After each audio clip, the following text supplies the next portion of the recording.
sachant maintenant que l'Église est vraiment le qualificatif numéro un de l'Église, c'est le mystère. Eh bien, regardez une fête qui est très peu connue, qui s'est produite 7 jours exactement après la signature de ce traité-là par Obama. On appelle ça la fête de Tube-Bave. Et cette fête-là avait lieu cette année, je crois que elle se terminait, attendez, le 3 août. C'est ça, c'est 7 jours après, c'est le 3 août qu'elle se terminait. Elle commençait le 2 août, mais se terminait le 3 août. C'est une fête qui dure 2 jours. Je vais vous expliquer exactement c'est quoi cette fête-là. C'est la fête pour les Hébreux, pour les Juifs, qui est l'équivalent pour nous de la fête de la Saint-Valentin. Et c'est durant cette période de temps-là, de cette fête-là, de Tubave, que la plupart des Hébreux ou des Juifs vont déclarer, vont prendre une femme ou vont demander une femme, vont faire leur fiançailles ou vont se marier. C'est vraiment la date la plus populaire choisie par le peuple hébreu parce que, comme je vous dis, c'est l'équivalent pour nous, païens, pour nous de ce monde. Ben, pas païen, parce que moi je suis de l'Église, donc je me considère comme faisant partie de l'Église. Mais pour les gens du monde, l'équivalent, c'est la fête de la Saint-Valentin. Mais c'est une fête relative aux Juifs. Et les rabbins, écoutez bien ce que je vais vous dire, les rabbins appellent cette fête-là la fête du mystère. C'est écrit ici, and is called a mystery by Jewish rabbis. Les rabbins juifs l'appellent le mystère. Puis je vais vous expliquer pourquoi ils appellent ça. Et ça, c'est 2 auteurs, ils ont fait une recherche sur cette fête-là et arrivent à la même conclusion. C'est que cette fête-là, les Juifs ne savent pas, les rabbins, ils la fêtent, ils la mettent en application, mais ils ne la mentionnent pas vraiment parce qu'ils ne savent pas vraiment c'est quoi, c'est un mystère. Mais elle est fêtée, cette fête-là, et ils l'appellent la fête du mystère, donc ils la reconnaissent, mais ils l'appellent le mystère, ils ne la réfutent pas non plus.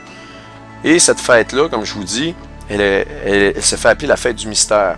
Et c'est la fête de l'amour pour les Juifs, et ça nous fait penser à Christ, l'Église pour Christ est la fiancée de Jésus. Nous, l'Église, nous sommes sa fiancée.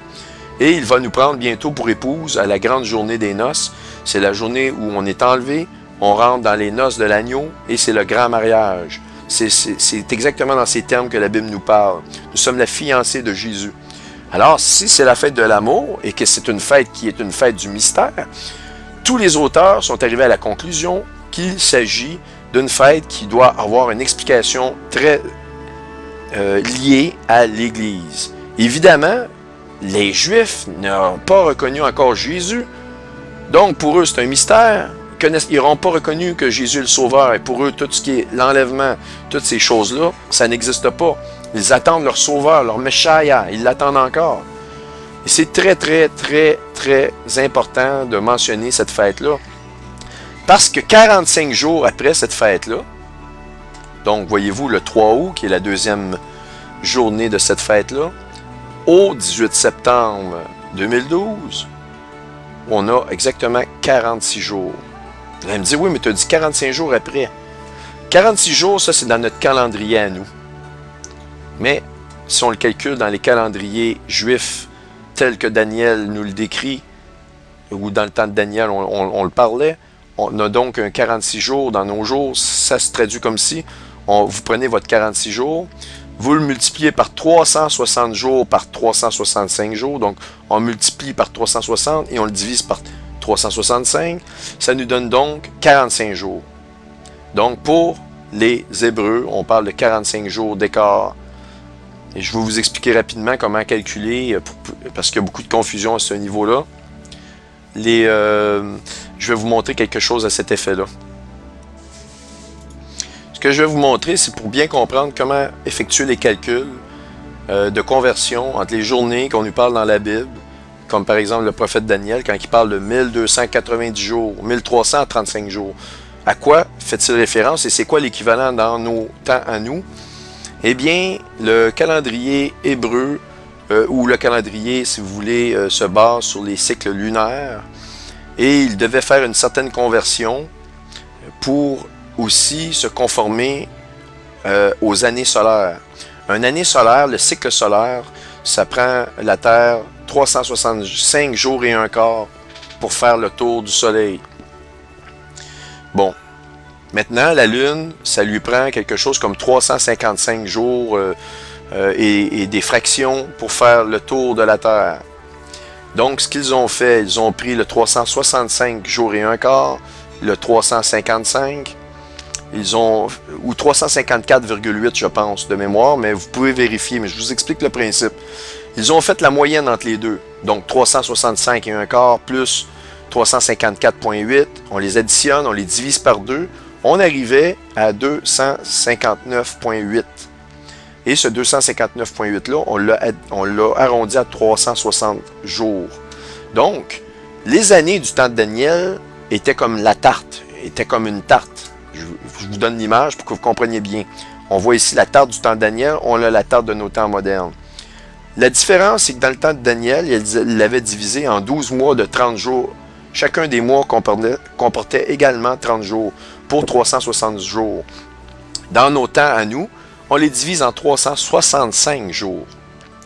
Donc, la tarte dure une année du temps de Daniel, dure le même nombre d'années, le même temps que nos années de notre temps, mais il y a plus de journées. On est divisé un petit peu plus petit, nous. On a 5 jours de plus dans une année que Daniel. Donc, c'est pour ça que j'ai fait le calcul ici, dans mon document. Je l'ai converti, j'ai pris 46 jours. Étant donné que dans nos calendriers à nous, ça c'est un calcul basé sur notre calendrier à nous, j'ai 46. Il faut que pour Daniel, il aurait appelé ce 46 jours-là, lui, il l'aurait appelé 45 jours. Parce que j'ai pris 360, je l'ai divisé par 365, ça fait une fraction, et ça me donne un résultat un petit peu plus petit, de 45,3. Pour être plus exact, on arrondit ça, exact, on arrondit ça à 45 jours. Alors, pour en venir à mon explication, vous avez la tarte qui est la même grosseur que la tarte de Daniel et la tarte de nos temps modernes est la même grosseur, mais on la divise de nos jours avec des plus petits morceaux que dans le temps de Daniel. Et pourquoi le 360 jours, pourquoi ils l'ont décidé? Eh bien, comme je vous dis, ça vient de la moyenne du cycle lunaire versus le cycle solaire. À ne pas confondre, les Juifs, vraiment, toutes les fêtes fonctionnent avec des cycles lunaires. C'est les heures ils suivent à l'heure près. Chacune des fêtes arrive avec l'heure du cycle lunaire et à des heures précises du jour. Donc, c'est pour ça que vous avez... C'est de là que ça vient, le fameux 360 jours. Et donc, autrement dit, quand Daniel nous dit que la tribulation va durer une semaine ou 7 jours, eh bien, vous pouvez vous fier que ça va être 7 années de nos années modernes, de notre calendrier moderne. Maintenant, le nombre de jours, 100 jours pour Daniel va équivaloir peut-être à 101 ou 102 jours pour nous, parce qu'on est divisé un petit peu plus petit dans l'intérieur de l'année. Alors, j'espère que cette explication-là va aider certaines personnes à ne pas avoir peur maintenant de calculer qu'est-ce que Daniel veut dire, comment ça fonctionne. C'est vraiment de cette façon-là que ça fonctionne. On va retourner ici. Donc, vous avez compris maintenant le 45 jours où je le prends. Et le 18, c'est vraiment le deuxième jour de la journée des trompettes qui tombe le 18 septembre 2012. Il y a beaucoup d'explications qui nous incitent ou qui nous donnent une forte possibilité, je ne vous dis pas que c'est ça, mais que l'enlèvement serait à la fête des trompettes, à la dernière trompette. La fête des trompettes, rapidement, ça fonctionne comme ceci.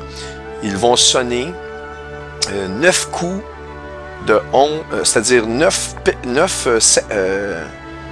ils vont sonner 9 fois la trompette à 11 coups chacun. Alors, donc, si vous avez 9 périodes de trompette de 11 coups de trompette chacun, on a donc 99 coups de trompette qui sont donnés. Et à la 100e et à la dernière trompette qui se fait exactement à une heure précise du jour basée sur... Donc, il y a beaucoup d'études qui ont été faites qui tentent à démontrer que l'enlèvement aurait vraiment lieu à ce moment-là précis de la dernière trompette de la fête des trompettes. Maintenant, bon, comme je vous dis, il y a plusieurs indications à ce niveau-là. Comment ça fonctionne la fête des trompettes? Ils vont avoir 9 périodes, 9 moments où ils vont sonner de la trompette, et chacune de ces périodes où ils vont sonner de la trompette va être répartie, va avoir, si vous voulez, 11 coups. Donc, on va sonner 9 fois 11 coups de trompette pour un total de 99 coups de trompette.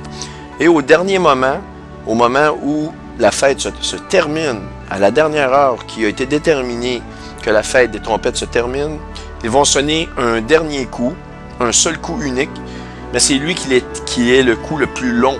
Les autres coups, ce sont des coups, des petits coups de trompette. Mais le dernier coup, c'est un coup qui est très très long, qui est allongé, qui dure. Et ça met un terme à la fête des trompettes. C'est de cette façon-là que ça se produit. C'est bizarre parce qu'on parle de 9 x 11, 9-11 ici. Je trouve ça assez curieux. Mais c'est comme ça que ça fonctionne. Et la fête des trompettes signifie aussi le rassemblement. Vous lâchez tout ce que vous faites, puis à la dernière trompette, vous vous en allez, puis le peuple se rassemblait. Ben, pour l'Église qui œuvre dans le Seigneur, vous êtes en train de... C'est pour ça que je vous dis, travaillez fort, puis témoignez de son nom, parce que si on part demain matin, vous allez peut-être regretter de ne pas avoir fait de quoi hier.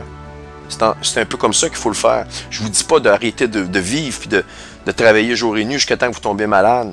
Mais prenez à cœur, quand vous avez une occasion de témoigner de son nom, faites-le.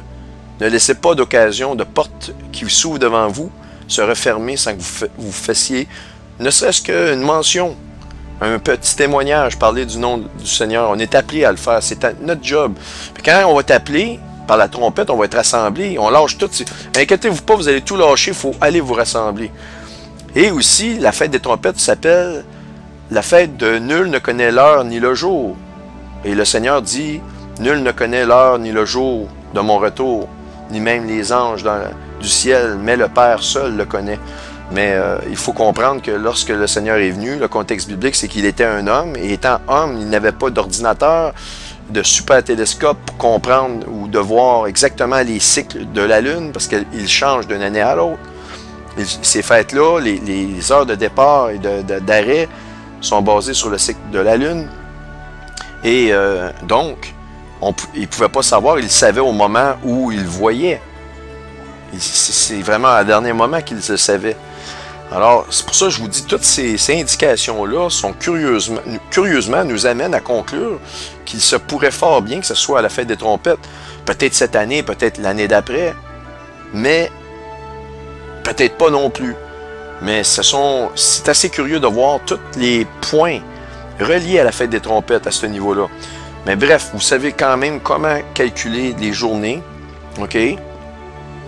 Et comme je vous dis, 45 jours après, on tombe à la fête des trompettes. Vous avez ici le lundi 17 et mardi le 18 septembre 2012, Rosh Hashanah, Feast of Trumpets. On l'a ici. Je veux vous faire un petit point sur Daniel, puisqu'on en parle. Il est écrit, « Or, depuis le temps que le sacrifice continuel aura été ôté, il est ôté au milieu des tribulations, de la semaine de tribulation, et qu'on aura mis l'abomination de la désolation, il y aura 1290 jours. » Je ne sais pas si vous commencez à comprendre. Or, depuis le temps où le sacrifice continuel aura été ôté, et qu'on aura mis l'abomination de la désolation, puis vous avez des versions qui nous disent « et où on aura établi l'abomination qui amènera à la désolation », eh bien, il y aura 1290 jours. Parce que beaucoup de personnes se sont posées des questions. C'est quoi la signification? Pourquoi qu'on nous parle de 1335 jours par après? C'est quoi la signification de toutes ces choses-là? Eh bien, à la lumière de ce qu'Obama a fait, les choses commencent à s'éclaircir. Et c'est vraiment à Daniel qui s'est fait dire, « Écoute Daniel, tu vas sceller les mots de ce livre jusqu'à la toute fin alors que la connaissance augmentera. » La connaissance augmente par tous les moyens informatiques qu'on a, par la science. Vous prenez par exemple un ingénieur à l'université, il va apprendre quelque chose pendant ses 4 années d'université, mais il a plus de connaissances que les meilleurs scientifiques qui ont foulé ce monde il y a 300 ou 400 années, parce qu'il se fait enseigner tout ce que ces gens-là ont appris à la grande vitesse. Donc, il y a ça, mais aussi les événements, l'eschatologie. L'eschatologie, c'est 30% de la Bible. L'Église la rejette aujourd'hui, 30% de la Bible, c'est pas rien. Comment est-ce qu'on peut se tenir debout en ayant 30% de jambes en moins? Je vous pose la question. Mais si on ne regarde pas les signes, et le Seigneur nous exhorte à regarder les signes continuellement, c'est comme ça qu'on peut faire une conclusion. Donc, l'abomination, c'est comme je vous dis, il n'y a pas plus abominable que ce qu'Obama a fait en signant ça et en agissant de la sorte, à l'inverse. C'est vraiment, c'est un affront à Dieu. Non pas parce que Dieu ne savait pas son plan avant qu'il signe, mais c'est de voir l'arrogance. C'est incroyable. Donc, entre le temps du milieu des tribulations où il va faire l'Antéchrist cesser les sacrifices et qu'il aura mis l'abomination qui amène à la désolation, il y aura 1290 jours. 1290 jours. Maintenant, il nous est dit, OK, 1290 jours, j'ai une note ici, ça fait un petit peu plus que 3,5 années. Ça fait 3,58 et le point 08, il correspond à 45 jours. Et on en a une preuve parce qu'il est dit, heureux celui qui atteindra et qui parviendra jusqu'à 1335 jours. Ah oui, là, il y a des gens qui ont interprété ça. Oui, mais ça veut dire, regarde, on va passer dans les tribulations, il faut toffer, il faut essayer de se sauver pour survivre.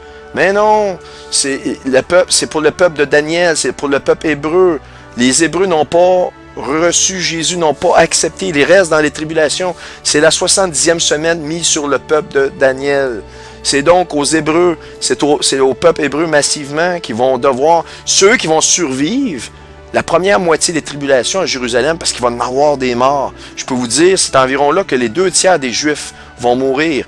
C'est bien sûr que Daniel va dire, heureux celui qui va atteindre ça, parce que les 2 tiers, vraiment, la plupart des 2 tiers vont mourir dans cette partie-là de la première moitié, parce qu'ils vont s'enfuir à Pétra dans la deuxième moitié, où ils vont être protégés de façon surnaturelle dans la deuxième moitié. Donc, heureux ceux qui ont survécu 1335 jours. Là, vous allez me dire, OK, c'est bon, c'est intéressant ce que tu dis. 1335 jours, 1290 jours, vous avez, si vous soustrayez ces deux chiffres-là, un nombre de 45 jours. Est-ce que c'est pas assez extraordinaire? Est-ce que moi, je vois ça d'un nouvel œil? Je me suis toujours posé des questions sur ces nombres de journées-là. Je me suis vraiment pas trop attardé à ça parce que j'avais l'impression que plus j'y mettais du temps, moins je les comprenais. Je sais pas si vous êtes d'accord avec moi. Puis ici, j'essaie pas de trouver des nouvelles explications à la Bible. J'essaie pas de changer les mots.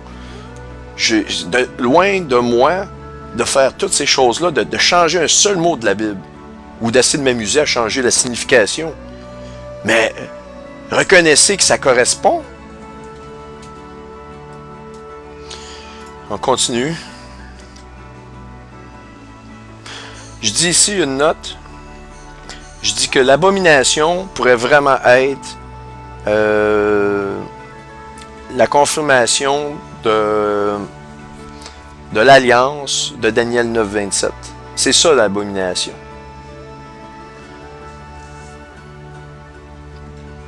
Mais maintenant, si je vous pose la question, qu'est-ce que, au niveau biblique, au niveau de l'endroit où on se retrouve au niveau de la Bible, dans les prophéties, qu'est-ce que cette alliance-là, cette signature du 9 juillet, du 27 juillet par Obama, qui correspond complètement à Daniel, le chapitre 9, le verset 27, qu'est-ce que ça signifie pour nous, les croyants, puis même pour les incroyants, au niveau de l'horloge de l'humanité prophétique, l'horloge prophétique de l'humanité?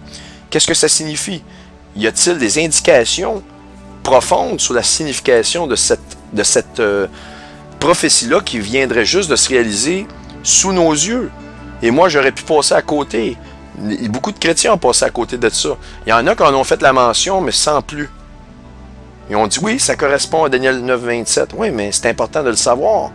On voit que depuis cette signature-là, le monde se dégrade à une vitesse jamais faite, que ce soit au niveau des changements climatiques, le nombre de volcans qui sont en train de partir en éruption et la situation au Moyen-Orient. Tout s'enflamme actuellement. Eh bien, la réponse, on la trouve dans Matthieu, chapitre 24, verset 14. C'est le Seigneur qui parle ici, OK? Or, quand vous verrez l'abomination, l'abomination, c'est la signature, la confirmation par l'Antéchrist à plusieurs de cette alliance-là. Alors, lorsque vous verrez l'abomination, qui causera la désolation? C'est ça qui va amener Dieu à venir vraiment s'occuper de ce monde-là ici. Là, il va en avoir assez. C'est la goutte qui fait déborder le vase. C'est la petite goutte qui fait que Dieu nous dit non. Mais à la limite, il est écrit que l'Éternel est long à la colère, mais quand il a la colère, vous êtes mieux de vous repentir parce que ça ne sera pas beau. Ben c'est ça. L'abomination, là, c'est ce geste-là qui c'est une signature de l'inverse de ce qui est en train vraiment de se faire. C'est-à-dire, on dit qu'on veut protéger Israël, alors qu'on fait l'inverse. On fait l'inverse. C'est une abomination aux yeux de Dieu, parce que c'est aussi une attaque directe à la parole de Dieu, au cœur de la parole de Dieu. Le cœur de la parole de Dieu, c'est quoi? Dieu a trouvé une façon de sauver l'humanité, puis ça a passé cette bénédiction-là par le peuple hébreu depuis le début. C'est incroyable l'histoire des Hébreux. Moi, j'en ai des frissons quand j'y pense. Noé, tous ces personnages-là, c'est incroyable la richesse. Au niveau, lorsque Moïse a sorti son peuple de l'Égypte, on a trouvé des preuves archéologiques des roues des Égyptiens dans le milieu de la mer. Il a vraiment splitté les eaux en deux. Ils ont eu le temps de traverser, mais les Égyptiens sont morts dans le milieu. On retrouve des roues, des roues en or qui sont typiques, qui ont été reconnues typiques des roues fabriquées par les Égyptiens. Qu'est-ce qu'ils faisaient là, ces roues-là? Exactement à la Bible, où la Bible nous indique que cet événement-là s'est produit. Alors, l'abomination, c'est de vouloir détruire. C'est un Dieu d'amour, il nous donne tout, mais on le refuse. Puis on est en train de s'autodétruire, puis on est extrêmement méchant. Il nous a envoyé son Fils qui est mort pour nous. C'est une abomination de vouloir cracher sur cette parole-là, sur cette histoire-là, ne pas la reconnaître, se proclamer Dieu à la place de Dieu, se proclamer comme un sauveur alors que le sauveur c'est Jésus. Écoutez, c'est vraiment, vraiment une abomination. Donc, quand vous verrez l'abomination qui causera la désolation, bien évident, on comprend pourquoi, que là, enough is enough, assez, c'est assez, qui a été prédite par Daniel le prophète. Bien, Jésus nous la donne, la réponse ici. Être établi dans le lieu saint, que celui qui lit ce prophète y fasse attention. Ça, c'est dans la Martin 1744, cette traduction-là. Alors que ceux qui seront en Judée s'enfuient aux montagnes, et que celui qui sera sur la maison ne descende point pour emporter quoi que ce soit dans sa maison, et que celui qui est au champ ne retourne point en arrière pour emporter ses habits. Malheur aux femmes enceintes et à celles qui allaiteront en ce jour-là. On a une référence au signe astronomique du 29 septembre 2011. Une note ici, c'est que Titus, dans le temps des Romains et les Zélotes, cette prophétie-là se serait réalisée déjà dans le temps des Romains, Titus et les Romains, et dans le temps des Zélotes. Mais oui, c'est un fait, sauf que l'abomination qui a été prédite par le prophète Daniel, ça ne s'est pas réalisé encore. C'est quelque chose qui, selon moi, s'est réalisé le 27 juillet avec Obama. Et j'ai le droit de penser ceci. Je n'ai pas le droit de vous forcer à le penser. Ça demeure que ce n'est pas une doctrine qui est nécessaire au salut. Le but de cette nouvelle-là, c'est de vous dire, préparez-vous, soyez sur vos gardes, plus que jamais, réveillez-vous. Ceux qui dorment un petit peu, qui sont un petit peu en état de latence, remontez votre niveau d'éveil un peu. Faut pas, si c'est vrai ce que je vous dis, si c'est vraiment ça, puis je vois pas aucune raison que ça ne le soit pas, parce que plus je fouille, plus ça correspond, même dans des détails insoupçonnés, bien, vous ne voudriez pas manquer le train pendant qu'il passe. Et à ceux qui ne se sont pas joints au Seigneur, qui n'ont pas accepté encore, c'est une chance de le faire. J'espère que ça va aider ne serait-ce qu'une personne.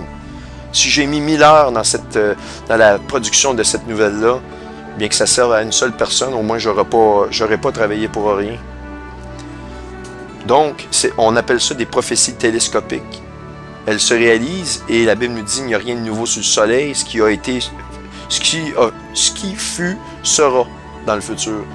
Et les démons agissent d'une façon, l'homme retombe dans les mêmes stupidités, dans les mêmes erreurs de siècle en siècle, n'apprend pas de ses erreurs, et c'est toujours la même histoire qui se répète. Et Jérusalem, dans la semaine des tribulations, va être sous le joug des nations, sous le contrôle de l'Antéchrist. Et c'est vraiment seulement au milieu des tribulations, après de grands cataclysmes astronomiques, des pestes et des choses comme ça, c'est au milieu des tribulations, l'Antéchrist va utiliser le passage de Planète X comme, si vous voulez, un nettoyeur. Il va nettoyer la situation pour lui et il va pouvoir arriver comme un sauveur. Obama va pouvoir proposer aux gens qui restent. Voici, j'ai des solutions, on va vous microchipper, on a des villes que vous pouvez vous mettre à l'abri. Et il y a beaucoup de gens qui vont le voir comme un sauveur. Il va arriver, en tout cas, un moment où ils vont tellement avoir peur des événements qu'ils vont vraiment voir cet homme-là comme un sauveur. C'est possible. Même Obama, qui est moins aimé qu'il l'était au début, la situation pourrait changer drastiquement s'il y a une menace vraiment émergente et subite qui arrive sur l'humanité. Alors, vous voyez ici, quand vous verrez l'abomination qui causera la désolation ou la ruine subite, qui a été prédite par Daniel le prophète et qui amènera dans les lieux saints à l'arrêt si vous voulez éventuellement des sacrifices, on peut le voir un peu comme ça, eh bien, vous n'avez plus de temps devant vous. On résume ça ici, tous ces versets-là, comme vous n'avez plus de temps devant vous. Pensez même pas à regarder en arrière. Les jeux sont pratiquement faits. Et ça correspondrait facilement à un 45 jours de délai, ou plus ou moins. Et je vous ai montré 7 jours. Vous avez une fête, 45 jours, ça arrive au 18. Ça commence à faire des hasards. Vous ne pouvez pas me reprocher de ne pas m'être aperçu de ces choses-là puis de ne pas vous les montrer. Ce sont des avertissements. Ça se peut que ça soit rien, mais comment ça se fait qu'il y a encore un 45 jours qui sort là? Je ne l'invente pas, le 45 jours. Je n'essaie pas de l'inventer. Puis ça, c'est grâce à Stuart Bess de Lightgate. Cette fête-là, je ne la connaissais pas. Il y a beaucoup de gens qui ne la connaissaient pas. Même, on a une conférence sur les fêtes juives, on n'en parle même pas. C'est à la dernière minute que j'ai su ça. La conférence était écrite, on ne pouvait pas la rajouter. Et de toute manière, il était mieux que je la présente dans le contexte de cette nouvelle-là.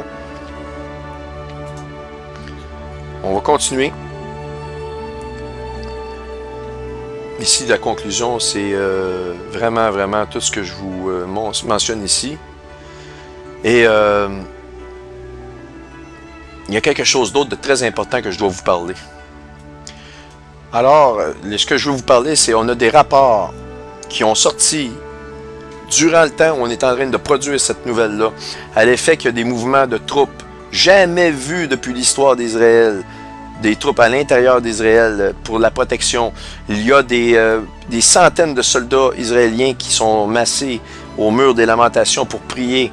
Ils rentrent en guerre, ils le savent. Il y a des tourelles anti-missiles, anti-avions, anti-trafic aérien. En plein milieu, il y a 3 grandes stations d'interception d'avions de guerre qui ont été mises en place dans Jérusalem. Il y a des murs de blindés, de véhicules blindés, des tanks qui se positionnent, qui s'en vont à la rencontre des tanks égyptiens actuellement. C'est le pied de guerre. Et il y a Netanyahou qui a mentionné que Israël va rentrer en guerre, va attaquer l'Iran. Et ils savent que c'est parce qu'ils vont recevoir l'appui de partout. Ils ne veulent pas attaquer tout le monde, mais ils savent que aussitôt qu'ils font ça, c'est tout le monde qui va les attaquer. C'est fini, c'est comme ça que ça va fonctionner. Et là, il a dit, entre le 15 septembre et le maximum le 15 octobre, eh bien, ils vont attaquer. Et on a eu des rapports de très bonnes sources qui expliquent pourquoi cette date-là a été mentionnée. Eh bien, ils ont un rapport officiel qu'Obama est derrière le fait que l'Iran, il est complètement derrière le programme iranien de nucléaire. Là, les gens vont me dire, voyons donc, oui, il est complètement derrière le programme iranien et pour le fait qu'il veut absolument que l'Iran ait la bombe atomique.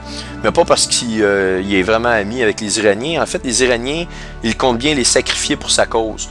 De toute façon, l'Antéchrist peut sacrifier n'importe quel pays ou des millions de personnes sans aucun problème pour faire avancer sa cause, qui est la destruction d'Israël. Regardez bien le portrait.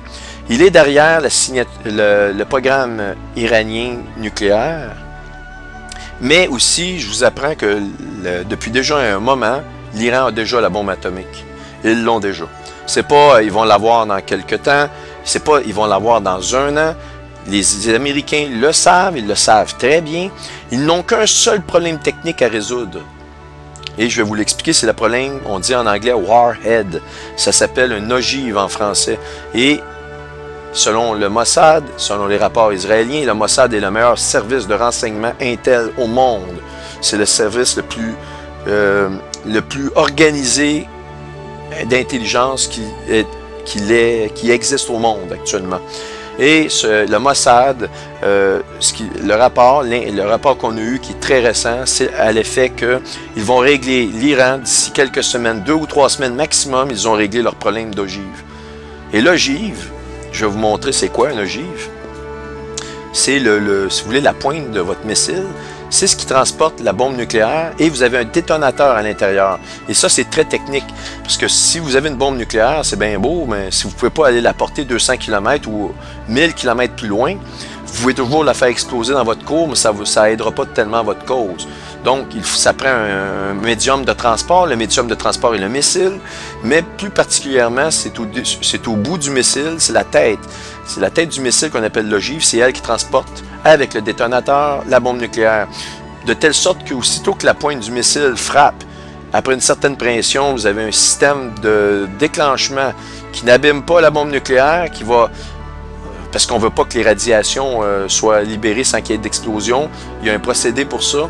Et alors, c'est l'ogive qui fait ça. C'est très, très technique en balistique, les ogives. Et c'était le seul problème technique que l'Iran devait traverser pour être en mesure de lancer ou d'envoyer une bombe nucléaire.